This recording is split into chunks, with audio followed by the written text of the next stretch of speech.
Hello guys, welcome to my new blog. फेरि पनि आज नयाँ भिडियो ल्याएर आइसकेको छु। कृपया तपाईहरूले लाइक शेयर सब्सक्राइब चाहिँ अनिवार्य गरिदिनु होला। तपाईहरूको माया साथ सपोर्ट दिनु होला। आज चाहिँ भन्दाखेरि आज चाहिँ कति 28 गते होस् सायद, 28 गते पुण्य परेछ नि त। त्यसले गर्दा बिहानै उठ्यो, नुहाइधुवाइ गर्यो। अब पूजा गर्न छ, अलिकति पूजासुजा गरेर टक्क म पनि अब फेरि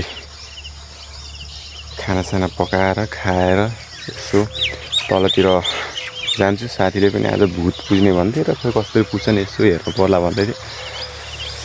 त्यतातिर जानु पर्ला भनेको हो के हुन्छ है, तपाईँले म देखाउँदै गर्छु। हेलो भन्नु, हेलो यता हेलो भन्नु क्या, कसलाई हेलो भन्नु न। हेलो जानु भिडियो आज पूर्णिमाको दिन व्यवस्था हुँदैछ। व्यवस्था छ आज। मम्मीले फेरि व्यवस्था ठोक्नुहुन्छ। फाइनली पूजा गरेर सक्यो। अब मम्मीले टिका दिनुहुन्छ।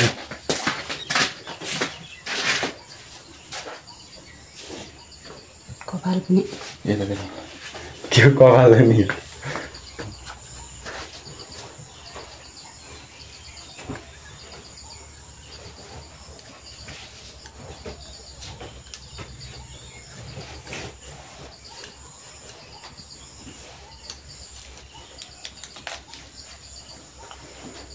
पैसा उयो त छोरा मान्छेलाई पनि पैसा दिन्छन् र?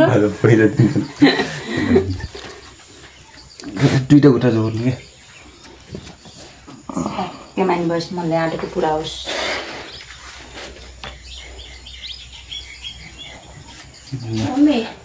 मलाई आँटेको पुरा होस्। अरू के भनिदिन्छ भने अरू त के भन्ने र मनले आँटेको पुरा होस्। नानी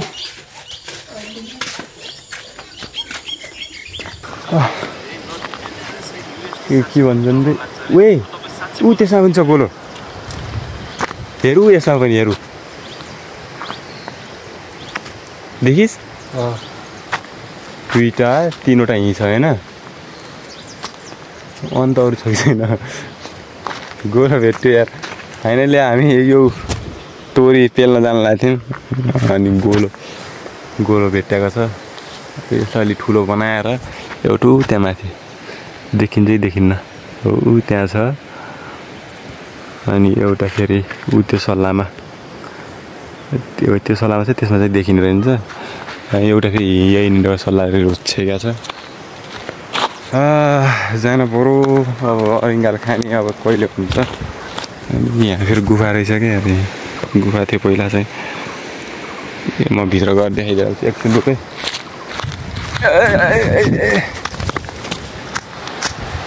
यहाँ हिँड्न छाडेदेखि पुरै ऊ भएको छ, घाँसे घाँस।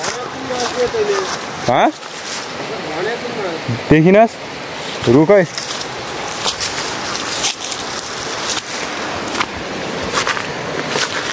यो भयो सानो छ यो त। के शिवलिङ छ भन्थ्यो क्या। कपडा रहेछ यार, तर्सियो यार म त। सानामा के शिवजी बस्ने ठाउँ अरे के भन्थे र पहिला। यो ठाउँ चाहिँ यसमा यहाँ आएर मैले एउटा टिकटक पनि बनाएको छु क्या। तर पहिल्यैको कुरो हो यो शिवजी बस्ने ठाउँ रे। यताउता अन्तखेरि गाईको थन भन्ने के भन्थे। अब बुझ्ने बाबु हुन्छ। आफूले सानामा भन्थे हो भनिदिन्थ्यो आफूले पनि। त्यस्तो केही लाग्दैन क्या। अरू भन्दा नि यो गर्मी के यार लास्टै छ यार। यो गर्मी मोटे यो गर्मी त लास्टै छ यार।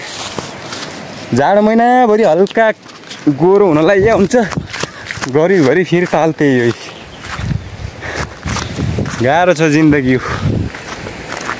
अन्डीलाई अब ठिक्क हेर्नुभयो भने यो मोटुज्यूले काम गर्नुहुन्छ आजभोलि खुब।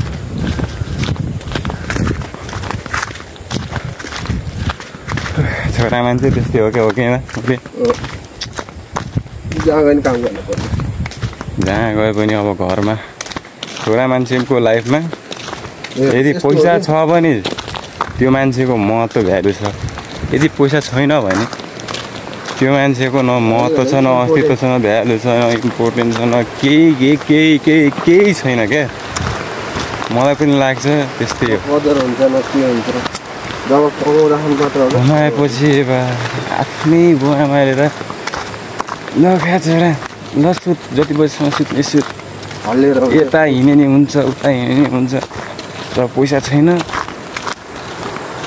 के भने 5 मिनट ढिलो उठ्नुपर्छ ढिलो उठिस् सुत्ने यताउता टाइममा उठ्नु छैन यताउता भन्छन् क्या मान्छे के गर्ने जाल खेल्ने मान्छे तर जिन्दगीमा सिजन कसैको पछि नपर्ने आफ्नो गोलतिर ध्यान दिने कस्तो पछि परिरहेको आफ्नो गोलतिर ध्यान दिने सँग न यता हेर्ने न उता हेर्ने ड्रिमतिर भागिरहेको त्यही हो आफ्नो गोल र ड्रिमतिर भाग्नुपर्छ अब साथी भनेर तर मात्र छन् गाउँमा अब केही समयपछि अब अरू पनि आउँछन् अब अरू आउँछन् हामी जान्छौँ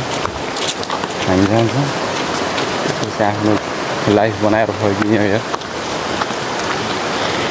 एकचोटि मेरो बिजनेस गरेर लामो समयसम्म स्ट्रगल गर्ने त्यसपछि आफ्नो बिजनेस ओन गर्न सक्छ त्यही हो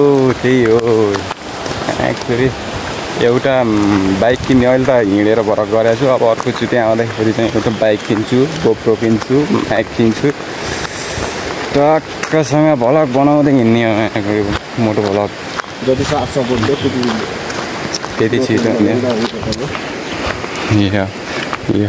तर यस्तो हो कि मिडल क्लास फ्यामिलीको मेन प्रब्लम भनेको चाहिँ न माथि बढ्न सक्छ न तल झर्न सक्छ क्या बिचमा अड्केको मलाई मात्र त्यस्तो लाग्यो हो कि हजुरहरूलाई पनि त्यस्तो लाग्छ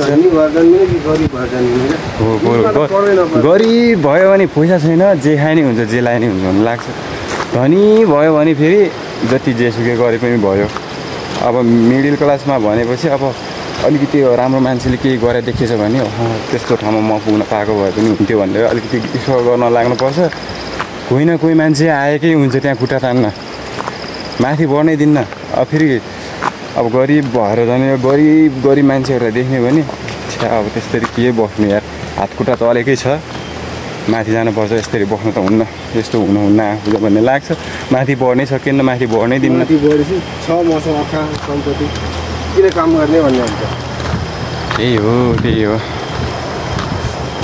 भलक गर्दा पनि अब मिडल क्लास भएर नि होला त्यस्तो राम्रो क्वालिटीको भिडियो चाहिँ हाल्दैन मैले जस्तो छ हेरिदिनुहोस् साथ सपोर्ट दिनुहोस् बिस्तारै म आफ्नो भ्लगिङ स्टाइल भ्लगिङ यो भिडियो क्वालिटीलाई इम्प्रुभ गर्दै अलि राम्रो गर्दै जान्छु बल्ल बुझ्दैछु अलिअलि राम्रो हुँदै गइरहेछ पहिलाभन्दा अलि भएछ त्यही हो अब मान्छेको अगाडि अलिकति बोल्ने बानी छैन मान्छेको अगाडि पनि अब अलिअलि गर्दै भइहाल्छ म अलि उतातिर गर्दै देखाउँछु म पहिला राख्नु धौ भयो लगभग आइपुग्यो अब तोरी पेल्ने ठाउँमा पनि यसको तोरी पेलेर एकछिन भलिबल खेलेर निस्किन्छु क्यामेरामा फोहोर लागेको छ कि कालो आइराम्ला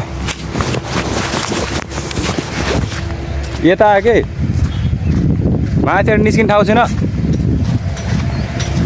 भनिदिरहेको छु कति हिँड्न मन लाग्छ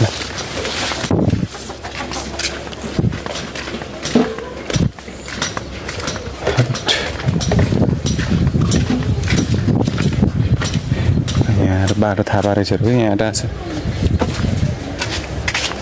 तोरी पेल्नु भएन कि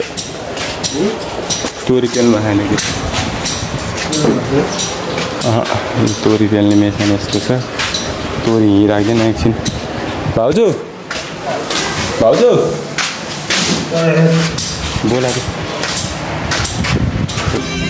ल अब पेलेर सक्यो तोरी अब बलसल खेल्ने हो यहाँ अब बल नेट ल्याउनु लान टक्क भाइहरू सब छन् भाइहरू आछन् बल नेट ल्याउनु गएछन् त्यो बल त होइन त्यसमा केराटीहरूको हो अब आत्मा दाई ब्याङ्क हुनार साङ्ग्रिला ब्याङ्कको अकाउन्टेन्ट आएर बोला हो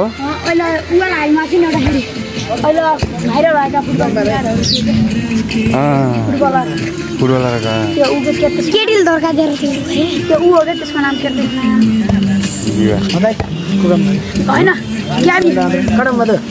ए मिलमा आएको थियौँ क्या पेल लगाएको थियौँ त्यही भएर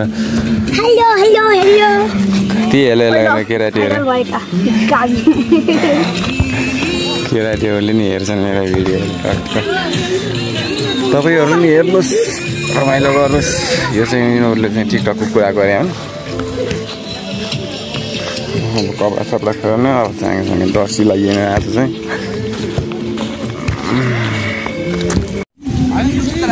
बल नेट आइसक्यो म पनि सकिसकेँ अब चाहिँ बल खेल्ने बेला भिडियो गराउनु चाहिँ पाइँदैन ल म बान्न आउँछु हुन्छ यति नै हो अब लाइक सेयर सब्सक्राइब गरिदिनु होला अरू त के भन्नु माया गरिदिनु होला त्यही हो आजको लागि यति भोलि फेरि अब अर्को हुन्छ भोलि नभए अब कुनै दिन फेरि आउला हस् धन्यवाद नमस्ते राखेँ मसँग ल